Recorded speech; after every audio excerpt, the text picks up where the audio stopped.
Hello, ladies and gentlemen, and the news is here.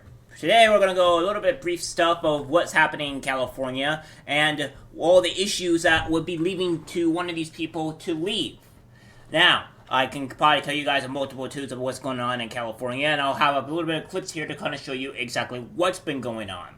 These small clips will kind of show you what's been going on and brief stuff as well of why people might want to be leaving California, why U-Haul is at a massive high rate right now, and why California is not the place to be. Now, we're going to be going over the article as well, including with a few other things as well that California has indoctrinated to combat some of the issues that they have. Well, I'm going to tell you guys, some of the stuff that I will be showing you will be kind of a little difficult for you to hear. Because it's not just, with the crime and all the other stuff, but it has to do with a lot of other things as well. You're going to learn about that and a whole lot more. Stick around because it's going to be crazy. Keep reoffending until they're stopped. Sheriff is claiming that this death would not have happened if that suspect had been kept in prison.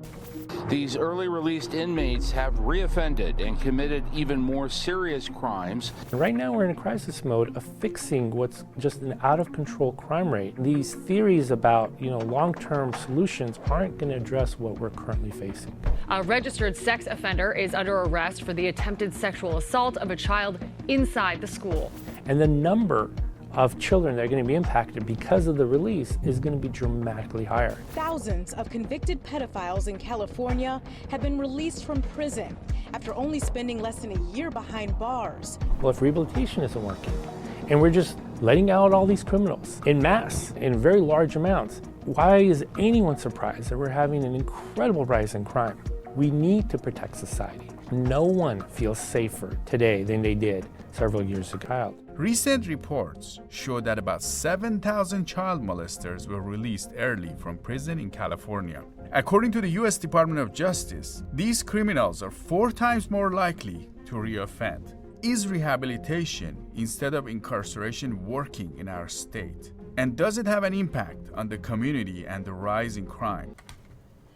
Now, if you guys want more of that, I'll be posting to the channel, obviously, into the YouTube description, but it will be California Insider, and they do good work here on exposing exactly what's been truly going down in California. You'll also be seeing multiple clips here for them because it's kind of a doozy. But first, what we're going to do right now is that we're going to be exposing or showing exactly what's going on in California and kind of the issues that are going on here, along with extra clips.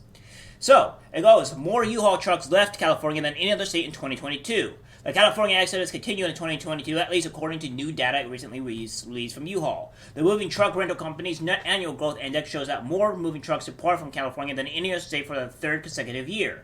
California has had one of the greatest net losses of U-Haul trucks since 2016, always landing in one of the lowest growth spots. Now, what this is kind of showing you guys is that the exodus of California has been started since 2016, and it's getting more and more. And I think it's gonna be happening more frequently as more things get horrible in California and the violence starts to ramp up. Now, here's the thing, what some people said, like, oh, well, we still have 36 million people, we need to, it's not that big of a deal, we still have a lot. It's like, well, yeah, because to drop 36 million people, you're not going to just drop 36 million people within a day. That's not going to happen. Or even in a couple of months. Things like that, to drop that massive amount of number for pretty much anything takes time. This is not like an instantaneous thing. And people have to realize on how bad it gets, etc., which takes a little bit slower time to growth. However, we do know that the California exodus is massive. So if we do here, California people leaving, we do this here. Where we have, California has lost about 300,000 lives from January 1st to 2020 from 2020 to 2021. This was 300,000 people. So now we have we have all this stuff as well. So the California exodus is not happening, and it's estimated to be around close to approximately losing 2 million people, which I think I can find here.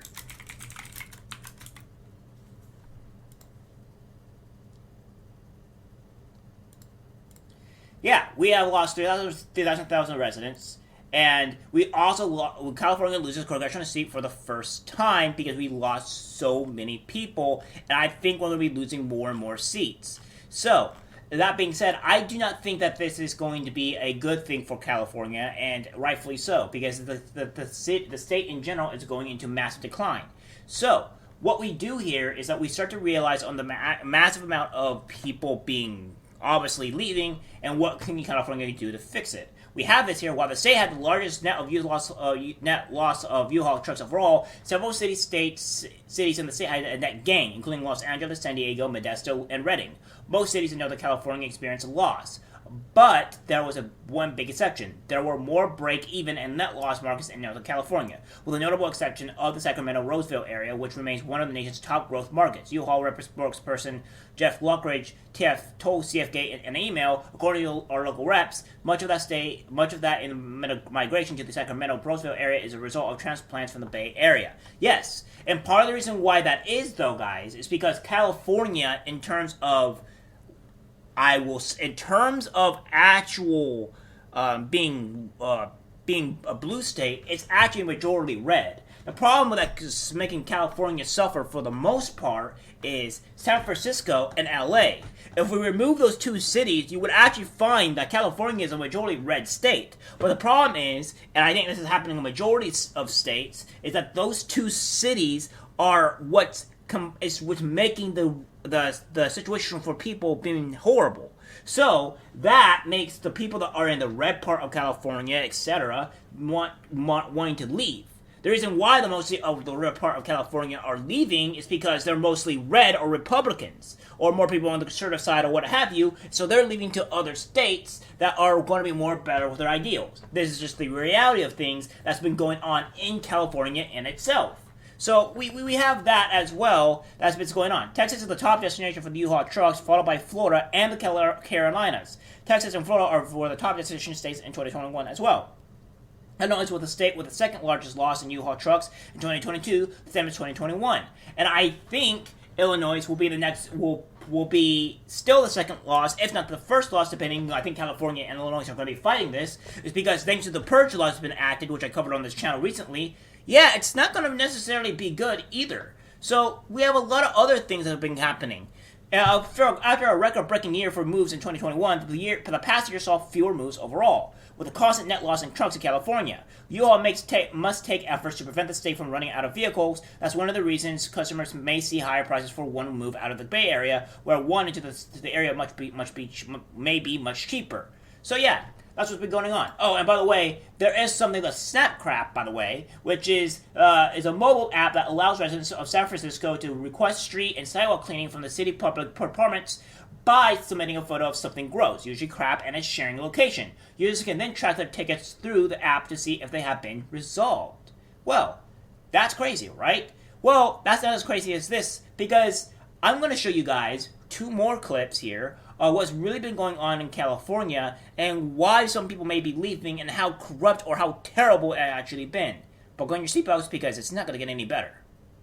In here, to be forcefully housed with a serial rapist is extremely callous and abusive.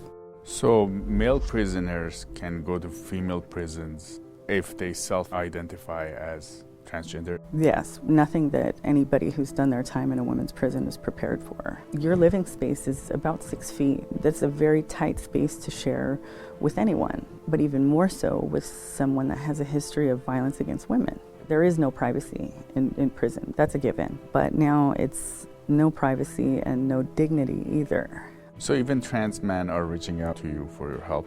There's no benefit for them in this law. Their own perception of safety and well-being is not taken into consideration under any circumstances. Party involved, even for the sex offenders, even for the rapists. Why are they being put in the position where they might reoffend? Everybody is losing. It's the worst human science project I've ever seen.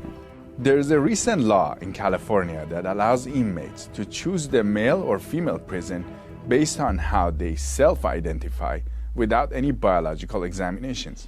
Among these transferees are convicted sex offenders. In California, it's all illegal weed. Right now in 60 County, what I'm getting from my law enforcement sources is just the Hmong community. Their illegal grow operation is a $49 billion black market.